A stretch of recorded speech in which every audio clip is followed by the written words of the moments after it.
আমার অনেক ভাইয়েরা এতদিন ভিডিও দেখে বলছে কি আমি নাকি বিয়ে ব্যবসা করি। ভাই এই ছেলেটা যদি কিছুটা পরিবর্তন করে যদি মনে করে যে আমি বিয়ে ব্যবসা করি, তাহলে ভাই আপনারা আমাকে বলেন, সমস্যা নেই।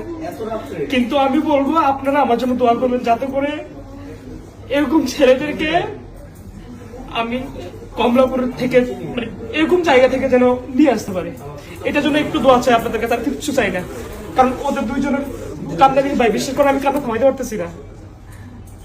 হ্যাঁ, টোকাই বলতো, যেটা টোকাই ছিল। হ্যাঁ, এখন এই মুহূর্তে থেকে আজকে থেকে ইয়াসিনকে কেউ টোকাই বলবে এরকম দেখা যায় তাকে? হ্যাঁ, তুমি খুশি? হ্যাঁ, এই তুমি খুশি না? জি। বাহ, দেখছেন আবার লিপস্টিকও লাগাই দিয়েছে। লিপস্টিক লাগাইছে এটা কেউ দেখেছে? বুঝতে পারলাম না কি লাগাইছে ভাই। কি লাগাইছে? আচ্ছা, এই যে তোমার যে এতটা পরিবর্তন, তুমি কমলাপুর ছিলা, নিজেকে তো মাঝে মধ্যে আয়নায় দেখতা, আজকে দেখতে তোমার কাছে কেমন মনে হয়? অনেক মন ভালো মনে হচ্ছে। অনেক কিন্তু আগের চেয়ে এখন পরিবর্তন হয়েছে ভালো। আগে তো মনে করেন পরিবর্তন ছিলাম না, চেহারা ভালো ছিল।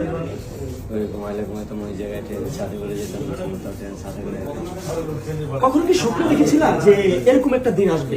না দেখো না, নিজেও কাছে নিজেও পেতে পারো না।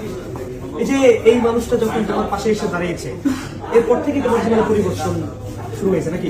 জি ভাই। হ্যাঁ? কি বলতে চাও? এই যে তোমার এই পরিবর্তন হয়ে তুমি লুক সেন্স থেকে বের হয়েছো, সে দেখে অবাক হয়ে গিয়েছে। তাকে এখন এই মুহূর্তে এই যে লক্ষ লক্ষ মানুষ হচ্ছে আজকের ভিডিও দেখবে, এবং আমি মনে করি আজকের ভিডিওটি কোটি কোটি মানুষ শেয়ার করবে এই চেঞ্জের কারণে। কারণ আমরা চেষ্টা করেছি। সবচেয়ে বড় কথা হচ্ছে লুক সেন্স সেলুন হচ্ছে আমাদেরকে এই সাপোর্টটা দিয়েছে। কি বলতে চাও এই মানুষটাকে? আমি বলছি তাই অনেক থ্যাংক ইউ। Thank you. আর কিছু বলতে চাও? I love you. I love you. দেখছো আর লজ্জা পাইতেছে। আচ্ছা,